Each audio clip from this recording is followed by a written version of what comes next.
The world today reminds me very much of the Oxford professor, an elderly man who tended to drink too much port at high table, and who, on the way back to his room, bumped into the solitary tree that stood in the quad. He fell, he got up again, bumped into the tree again, fell, and the student who rushed to help pick him up heard him say, lost in a bloody forest. The world feels a bit like that to me. It's bumping into the tree of social issues and environmental issues. It's falling down. It's picking itself up again, bumping into it again. And what we have brought here today, and I'm not exaggerating when I say it, is that there is a way forward. There is a way forward which involves what we've talked about in these last 2 days. The shift in mindset that started before us, but that we are now leading towards optimizing risk, return, and impact. And the transformation of means that brings about in shifting capital flows throughout our system. What we've heard in the last 2 days has reinforced for me, and I'm sure for you, the sense that we are at the center of an impact creation effort, an impact creation continuum, with socially responsible investment on one side and with philanthropy on the other. And the essential characteristic of our movement is the measurement of impact and the setting of ambitious, measurable objectives. Because we sit at the center, we have the ability to spark a chain reaction of change through all our stakeholder constituencies. That's why we picked the formula, purpose plus capital equals impact squared.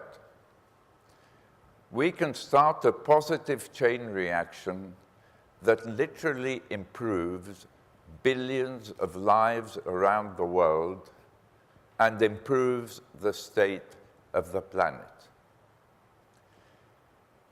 I set out in my introductory remarks certain objectives which I defined as tipping point.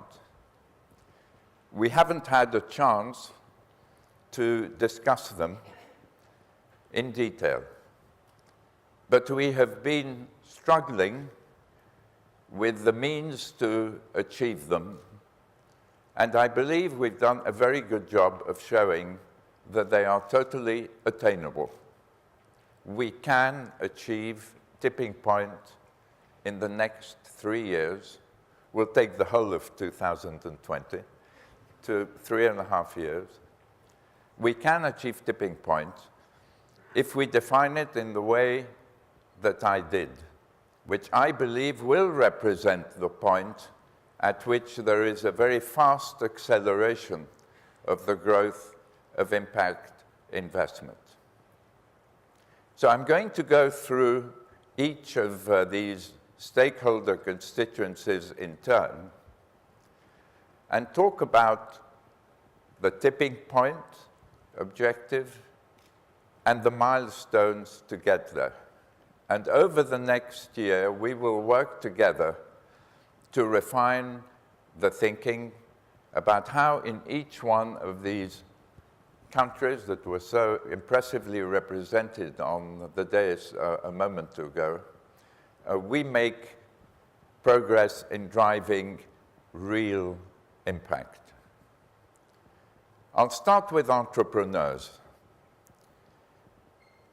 Politicians are sensitive to one thing, and that is popular opinion. We have to make the concept of impact investment popular with millennials. They are driving the revolution, but in many corners of the world, they're unaware of it. We picked do good, do well as the rallying cry for our effort across all our countries. Some of you may feel the need to translate it into your own languages. If so, we are delighted with that. But do good, do well has to become as obvious a greeting as good morning or goodbye.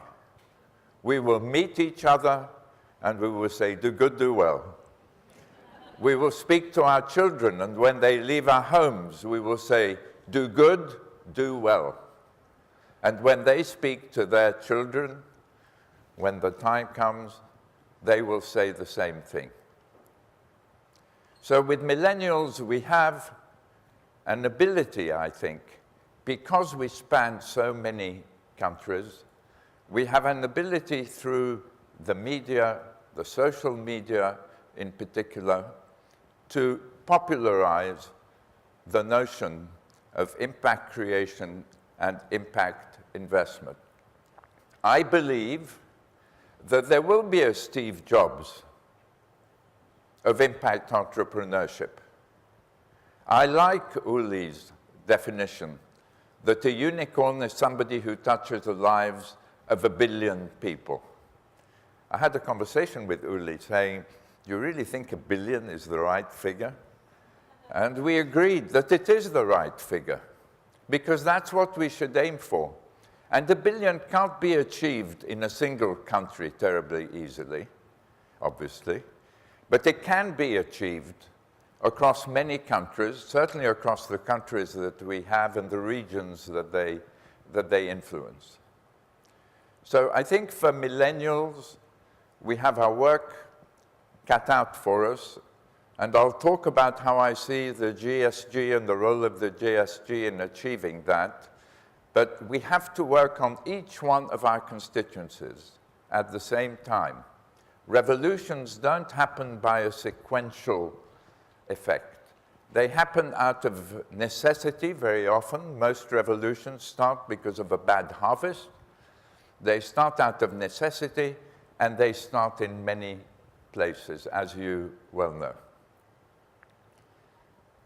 Then I want to talk about foundations. We've heard a lot about the model of foundations during this meeting. Impact is bringing a positive disruption and innovation to every business model, including the model of foundations. If the prominent foundations that are associated with us today can play the role of leading other foundations in their countries and elsewhere to allocate 5 to 10% of their endowments to impact investment, it'll happen much faster in our countries than if we tried to do it each one separately. The US dominates in the foundation world. Something like 300 billion out of the 500 billion that's given away each year by individuals and foundations across the world is given in the United States. And so you have the mantle of leadership, Julia. You and Darren and Raj Shah, who popped in briefly this afternoon. And you have a responsibility, if we want to help as many beneficiaries as we are ambitious to help, to put in place a broader group. 50 foundations is what I set out in my initial comments, of 50 foundations across the world. And within each one of our countries, and as Seb reminded me, I've been to every one of your countries, and I've met foundations in almost every one of your countries. There are receptive ears, but we need to convene them, and we need to share the knowledge, that you have acquired and which has led you to your $100 million program, which has led Chicago to the first SIB, and make them understand that this is indeed the new normal. And then investors. Regulatory is a huge obstacle to innovation in the financial area. I don't need to tell all of you that. We've had a major breakthrough in the United States in the area of pensions and endowments, and in the UK in the area of endowments, as I mentioned, where a new charity law was passed to redefine what a satisfactory return is as not just a financial return, but a financial, social, and environmental return. We have to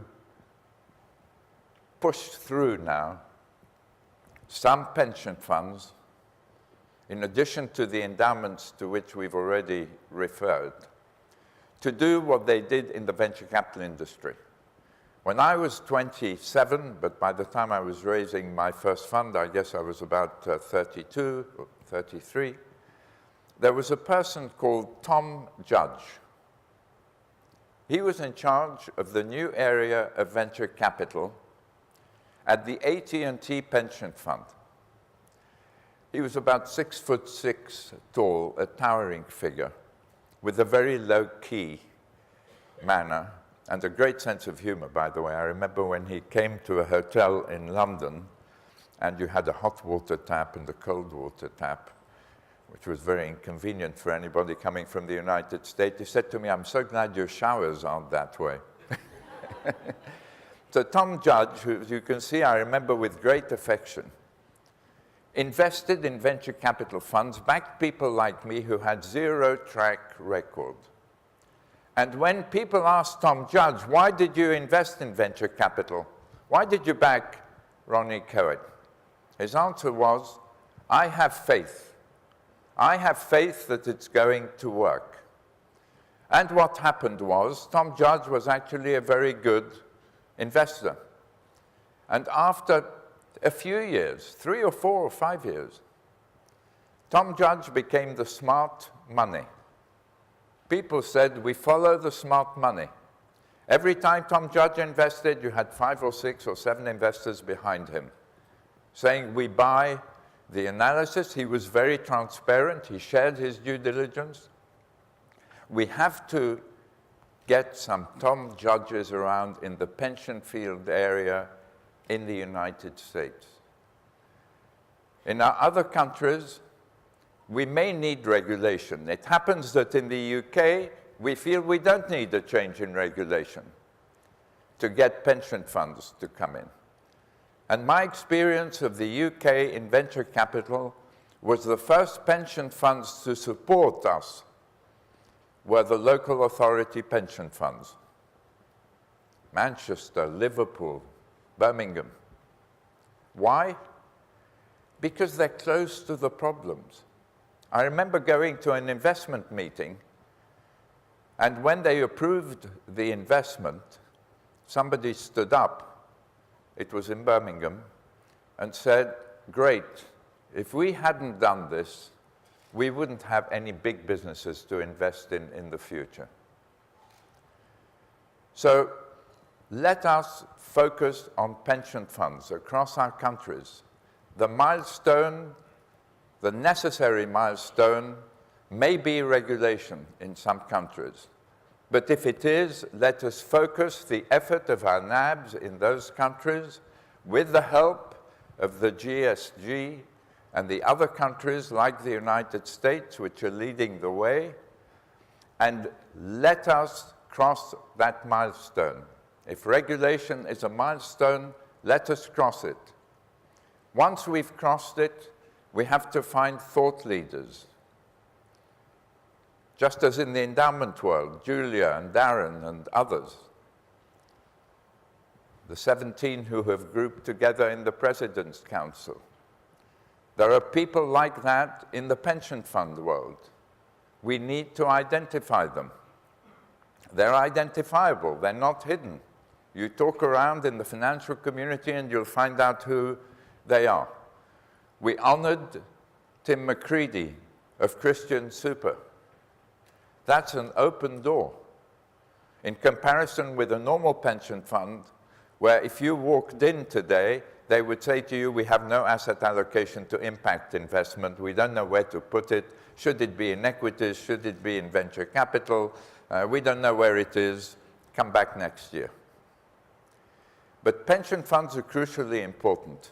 And while it's not pension funds, it's government who are going to get us to voluntary pensions with 90-10 investment vehicles as their destination, it is important that the focus on pension funds is brought to government and that government feels that pension funds are cooperative. The French, as our French colleagues will tell you, started with a voluntary scheme as early as 2000 or 2002 and just made it compulsory now.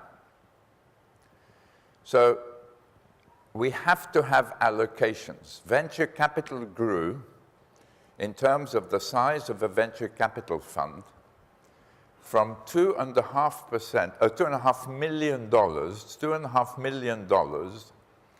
in 1977 before the ERISA legislation was passed, which said that private sector pension funds can invest in venture capital, and if they don't, should explain why they decided not to invest.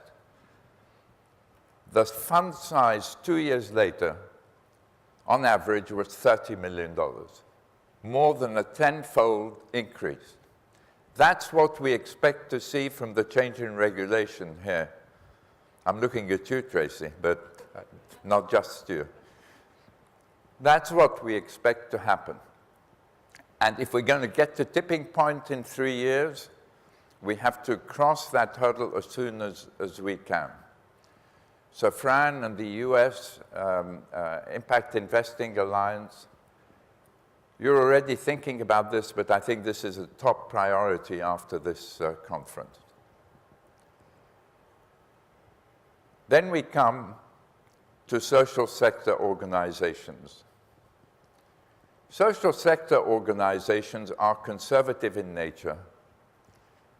They did not set out wanting to conquer the whole of their area of beneficiaries. But something has changed. I've referred to some of you before with a conversation I had with a lady entrepreneur, and by the way, 60% of social sector organizations are led by ladies, and I'm thrilled to see that that's just about the representation we have here. She came into my office and she deals with homelessness in the UK. And we started chatting and I asked, well, how many beneficiaries are you helping now? How many homeless people are you helping to move out of homelessness? She said 7,000 a year. So I asked the question, how many would you like to help? She said, I've never been able to think of that question. I said, well, today, if you decide that you want to help a greater number, how many are there in the UK? She said, 30, 35,000 homeless people. I said, well, go away and think about how many of those do you feel you can help with your model? And then you can raise the money today. You can go to social finance in the UK and you can raise the money. The world has changed. So social sector organizations have to adjust to the fact that they can now attract investment capital, that they can use the layer of grants that they receive from MacArthur and Ford and Rockefeller and others and treat it as the base of their balance sheet, the cheapest form of equity. Raise social impact bonds on top of that. Raise debt to purchase assets if they need to on top of that. And plan for the future.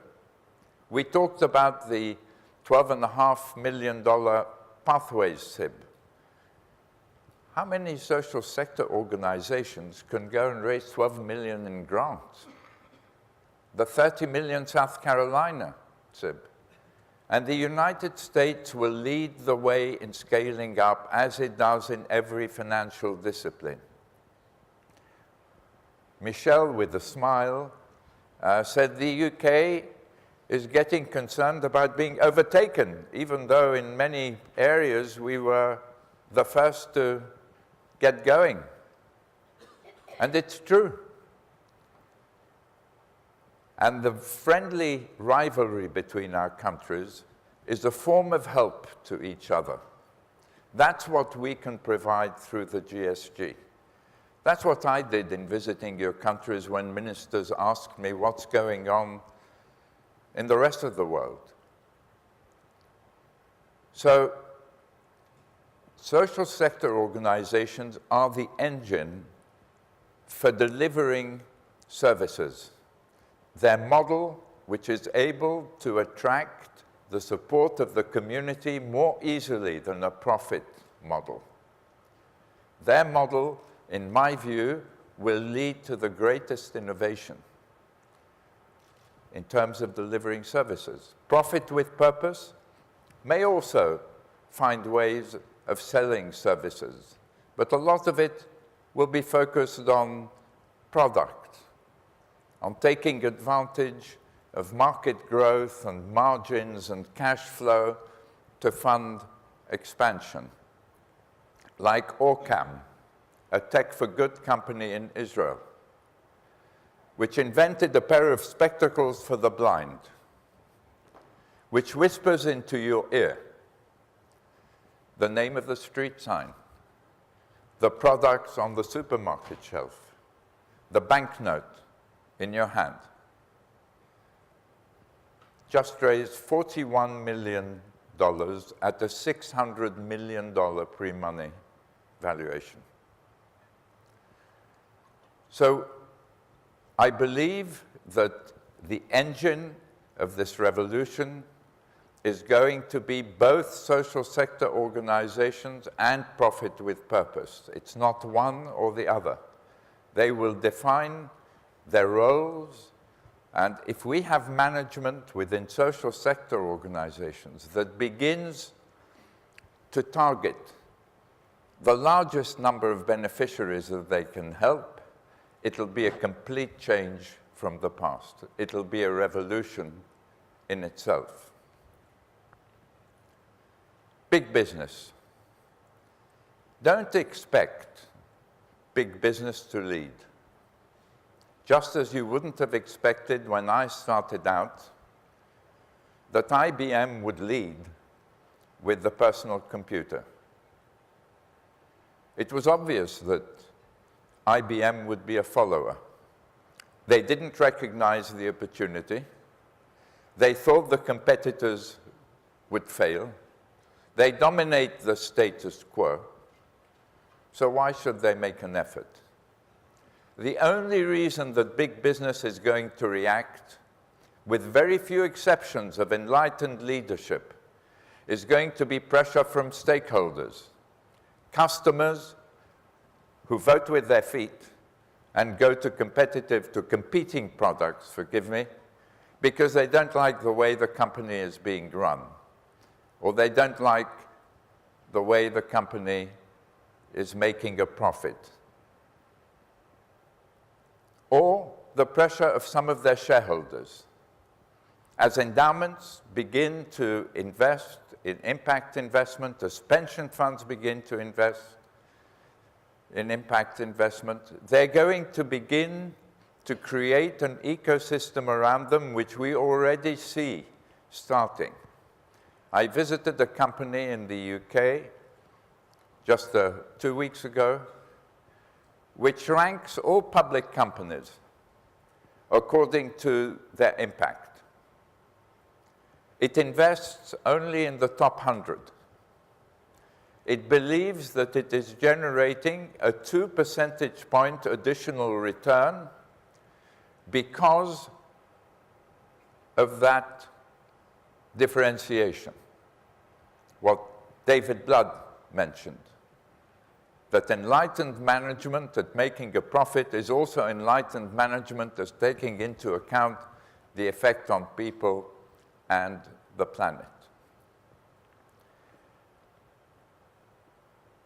I believe that there are sufficient numbers of organizations now, like the Coalition for Inclusive Capitalism, the B Team, which Richard Branson and others lead, trying to encourage big business in that area, that we can support their effort. We don't need to lead where they're concerned.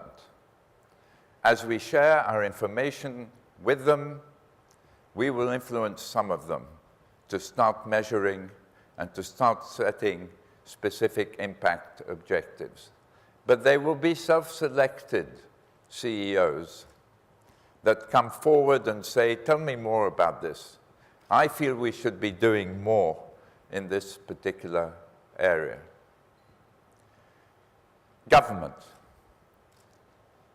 We've seen throughout this fantastic summit reference to government.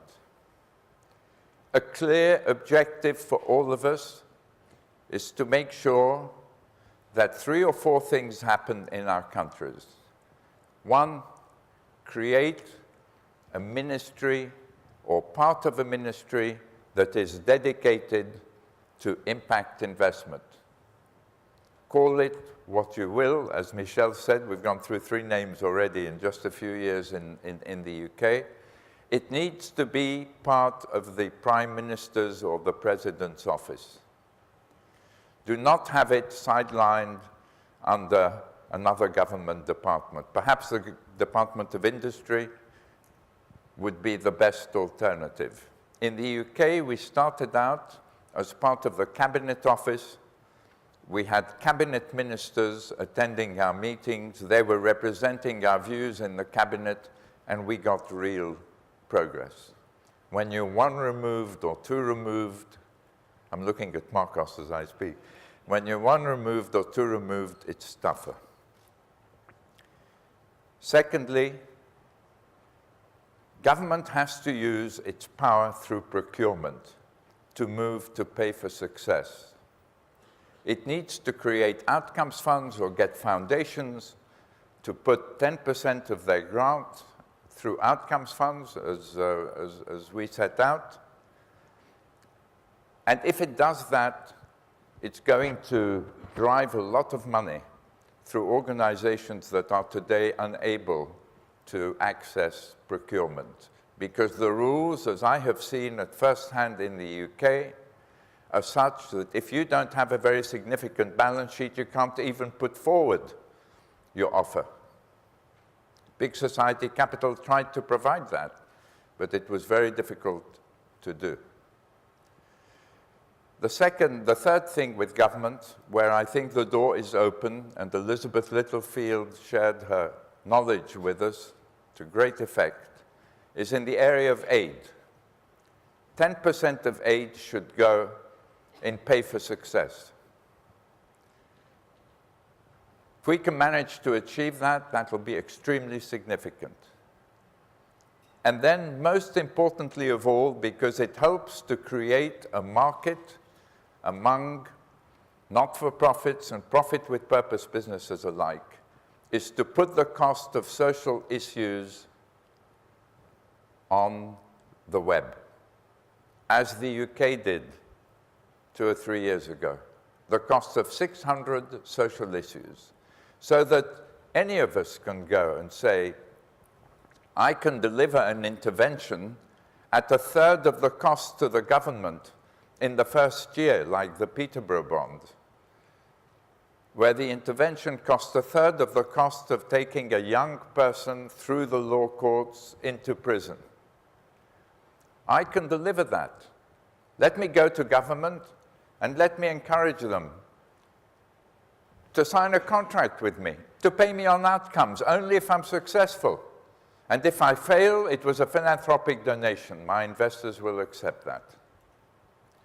So government is crucially important. Just 2 or 3 other points. every financial instrument, every financial discipline goes through a period of product definition and a period of replication. The good news is I can announce at the summit we're into the area of replication. We have proved that impact investment funds work, you heard. We've proved that social impact bonds work. Now we have to get going on replication. It involves simplifying and standardizing, and we have to achieve that. Michelle and David and the other people who are involved in the UK in talking with the government on social impact bonds, we have to simplify government regulations around us. We have to get rid of randomized controlled trials where we can, because they're very costly and very time-consuming to put in place, and they extend the time that it takes to get going. It is better to measure sufficiently accurately than to try to measure very accurately and postpone. So I hope I give you the sense, as you leave here, that we really are just 3 years away from tipping point if we work hard and if we think big and if we start early. I lived through the venture capital and tech revolution. This revolution has a very big advantage over it. In tech, only Silicon Valley and Israel managed to create the ecosystems required for tech entrepreneurship to really thrive. The UK, France, Germany, Japan, other places did a bit, but nowhere else were we able to replicate it. It was like those particular circumstances of having big tech companies that can give you contracts and from which you can poach expertise, and a group of entrepreneurs and a large group of venture capital funds and the public market like NASDAQ where you can go public without even having a profit at billions of dollars valuations. Those things haven't been replicated elsewhere.